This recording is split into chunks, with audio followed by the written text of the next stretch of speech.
안녕하세요. 화정입니다. 소박한 제 시와 수필 낭독방을 찾아와 주시고 경청해 주셔서 고맙습니다. 잠시나마 마음의 산책길이 되시면 좋겠습니다. 이번 145번째 글은 경복궁에 가다 라는 수필입니다. 서울에 살면서도 서울을 제대로 알지 못하였습니다. 아니, 알려고 하지 않았습니다. 관심을 갖고 돌아본 곳은 이번이 처음이었습니다. 아는 만큼 보인다고 했습니다. 들어보세요. 서울에 입성한 것은 20대였다. 서울에 관심을 가진 적이 있었던가?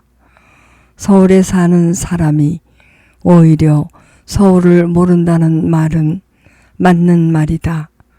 아이들의 학교 과제물 때문에 덕수궁과 경복궁을 동행하였다. 사진작가인 친구를 따라 창덕궁 겹 매화꽃과 비원을 구경하였다. 친구 모임이나 글 모임에서 남산과 덕수궁과 인왕산 둘레길과 청계천을 걸어보았다. 직장 사람들과는 북한산과 수락산과 도봉산과 불암산에 올라갔었다. 청와대도 다녀왔다. 다만 스쳐 지나가는 사람처럼 보았다. 제대로 보지 않았다는 말이다. 관심이 있는 것만 보이고 아는 것만 보인다 했으니 결국 아무것도 본 것이 없는 셈이다. 2013년 9월 30년간 다닌 직장에서 퇴직을 한 남편은 자신 있게 약속했다. 뒷바라지 하느라 그동안 당신도 고생했어. 서울 시내 샅샅이 구경하자. 덕수궁, 창경궁, 경복궁, 창덕궁, 비원. 손가락을 걸고 도장을 찍고 복사를 하였다. 서울 구경이라는 책을 사왔다. 소풍을 앞둔 10살 아이처럼 꽤 여러 날 나는 들떠서 책을 탐독했다. 그럼에도 흐지부지 10년이 흘러갔다. 그가 약속했던 궁궐 구경은 단 한 번도 없었다. 가자 말하면서도 그도 나도 적극적으로 나서지 않았다. 사실 텃밭이 있는 양평 종자골에 다니느라 여유는 없었다. 꽃씨를 뿌리고 아욱과 고추와 토마토 모종이 자라나고 꽃이 피고 열매를 맺는 매 순간순간이 우리를 즐거움으로 이끌었다. 겨울에 서울 구경을 다니면 되었으나 구석구석 바람이 매서운 궁궐을 구경하는 일은 내키지 않았다. 가끔 소소한 일로 심통이 날 때 나는 남편을 공격하는 무기로 궁궐 구경을 꺼내 들었다. 언제 궁궐 구경 가는데? 앞으로 10년 뒤에 갈 거야? 무릎이 아플 때? 서울. 그곳은 내게 가까운 듯 멀었다. 7형제 중 아버지를 제외한 나머지 6형제들은 서울에서 학교를 다녔고 가정을 꾸리셨다. 둘째였던 아버지만 산골 서구리에서 농사를 지으셨다. 할머니가 우리와 함께 사셨으므로 큰아버지를 비롯하여 작은아버지와 어머니와 사촌들이 줄을 지어 드나들었다. 서울에서 기차를 타고 평점에서 내려 1시간을 걸어오셨다. 특히 방학이면 사촌들이 우르르 몰려들었다. 서울을 간접적으로 체험할 수 있는 기회였다. 사촌 오빠가 컴컴한 사랑방에서 들려주던 드라큘라 영화는 이불을 뒤집어 쓰고 들었다. 할머니를 위해 작은 아버지들이 사오던 케이크와 사탕과 빵은 통통했던 나를 얼마나 유혹했는가. 동갑내기 사촌이 연습해보라고 스케이트를 주고 갔다. 나는 아무도 보지 않는 동네 뒤쪽 논배미에 가서 넘어지고 넘어지면서 극성스럽게 배웠다. 나중에는 동네 사람들이 봐도 되는 앞쪽 논배미에서 싱싱 달렸다. 서울내기 사촌들을 마음껏 흉내냈다. 서울 사람이라도 된 듯 어깨를 으쓱거렸다. 정작 6학년 졸업 여행으로 서울이 정해졌을 때 나는 나서지 않았다. 엄마와 떨어져 잠을 자 본 적이 없었다. 50이 넘으면서 나는 감기에 자주 걸렸고 피곤함으로 매사에 적극적이지 못하였다. 죽음을 여러 번 떠올렸을 즈음에 시술을 받았다. 의사 선생님도 놀랄 만큼 결과는 좋았다. 밥맛도 좋아지고 체력도 좋아졌다. 의욕 내지는 열망 같은 것이 내게서 스멀스멀 기어 나왔다. 조선 왕조 실록을 읽으면서 조선시대의 왕과 궁궐에 관심이 다시 생기기 시작했다. 신경숙의 소설 리진을 읽으며 경복궁과 명성황후 시해 사건을 만났다. 경복궁 가장 뒤쪽 왕비의 처소 곤영합 오코루에서 일본인에 의해 벌어진 사건이었다. 칼에 베이고 불에 태워지는 왕비를 먼 발치서 바라볼 수밖에 없었던 궁녀 리진의 처절한 눈빛을 만났다. 경복궁을 돌아보고 싶어졌다. 그 즈음 안구건조증으로 눈이 나빠지면서 듣는 쪽을 선호하게 되었는데 유튜브에서 읽어주는 조선 역사를 만났다. 듣고 상상하는 쪽으로 만났다. 광화문, 홍해문, 흥례문, 인정문, 인정전, 강령전, 교태전, 경회루, 장안당, 향원정을 만났다. 근정전 마당에 박석과 품계석과 쇠고리와 드무라는 방화수도 만났다. 뒤돌아서면 잊어버렸지만 반복해서 들으니 조금씩 친숙해졌다. 직접 보고 싶어졌다.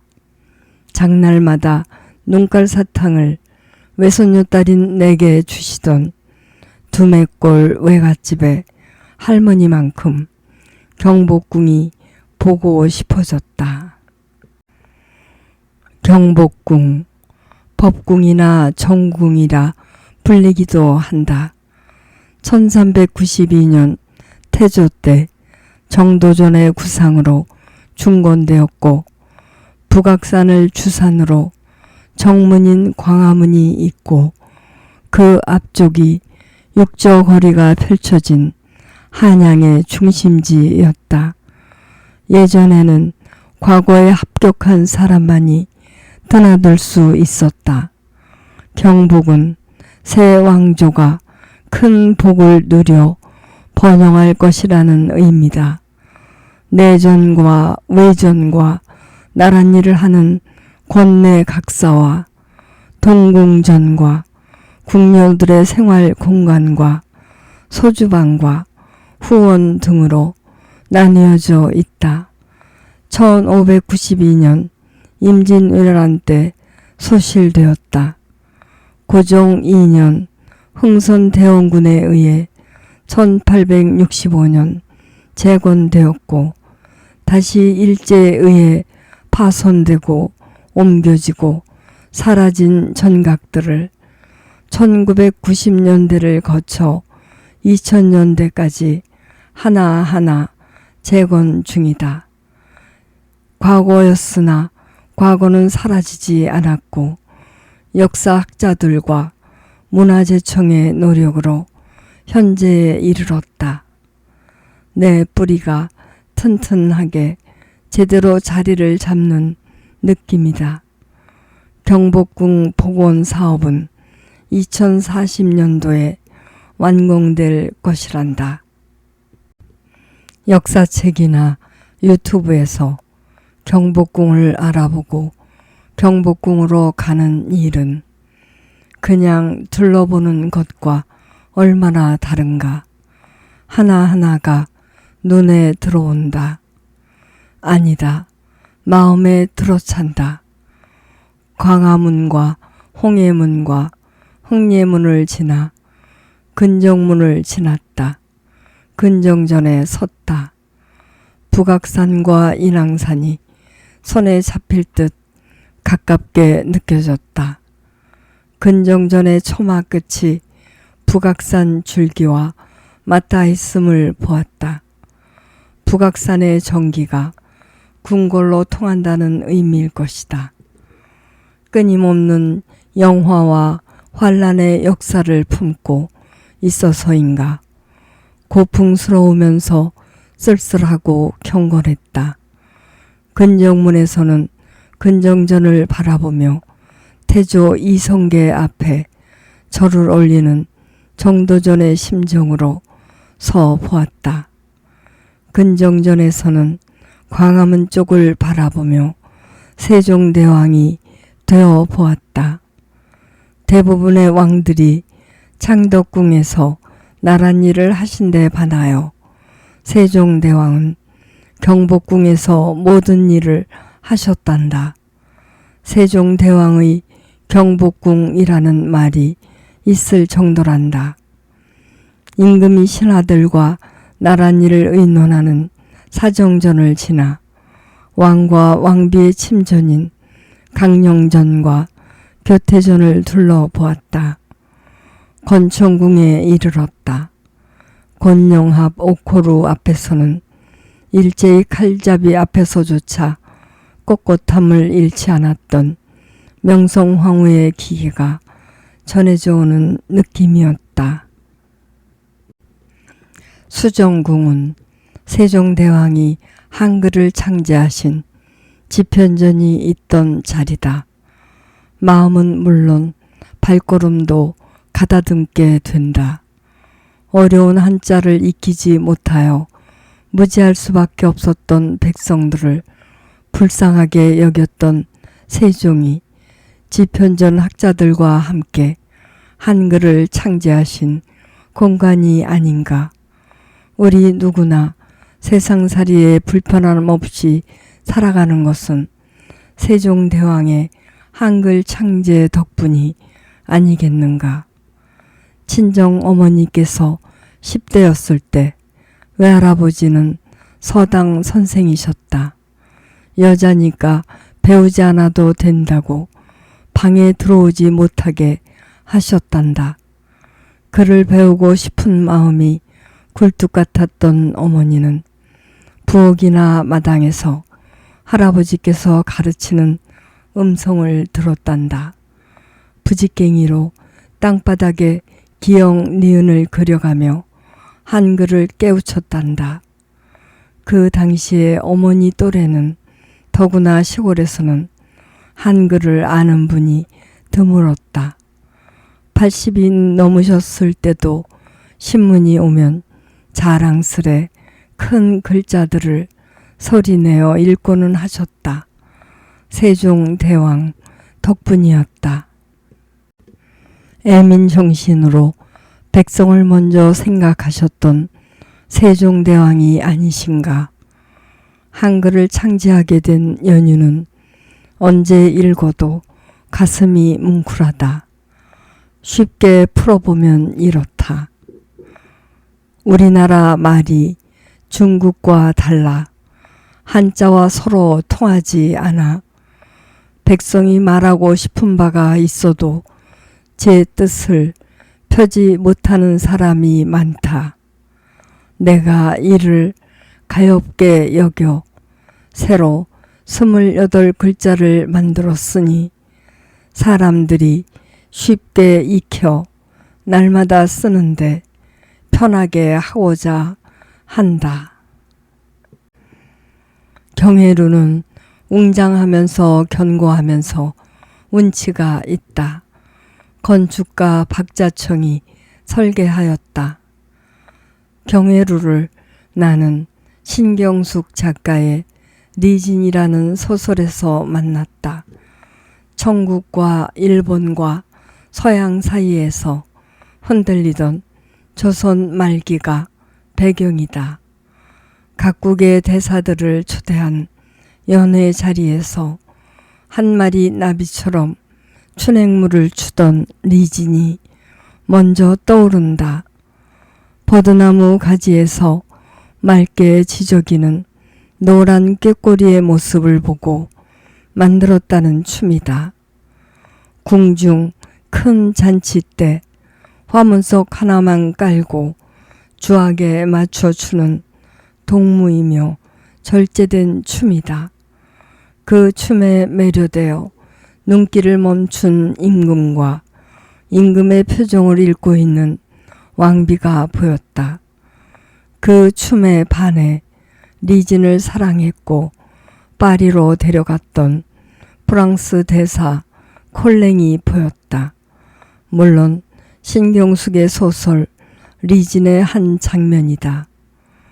고종 때 화재 예방으로 넣었다는 146cm 66kg 용이 발견되었는데 국립고궁박물관에 보관 중이란다. 경복궁 주변 북촌은 옛스러움의 현재가 담겨 있었다. 옛 건물들을 보수한 작고 낮은 공간에 아기자기한 가게들이 들어섰다. 얼마나 유명한 수제비집이면 평일인데도 줄을 서서 기다렸다. 30여 분 기다렸다. 천장이 낮고 작은 방들이 꽤 여러 개 있었고 사람들로 꽉 차 있었다. 감자 수제비와 파전과 막걸리를 주문하였다. 수제비가 나오기 전에 보리밥 숭늉뿐만 아니라 비벼 먹을 수 있게 보리밥과 열무김치가 나왔다. 다들 입이 벌어졌다. 보리밥은 구수했다. 수제비는 쫄깃하면서 야들야들했다. 할머니나 어머니 밥상처럼 정감이 돌았다. 경복궁 하면 이 맛이 먼저 떠오르지 않을까. 2026년 하반기에는 9월 2일에서 10월 26일까지 1인 15,000원에 세종 문종 테마의 궁중병과와 약차를 즐길 수 있단다. 임금님처럼 왕비처럼 말이다. 회차당 34명 제한이라 사전 예매 경쟁이 큰 편이라지만 신청해 보시라. 경복궁에 가 보시라. 임금님이나 왕비가 되어 보시라.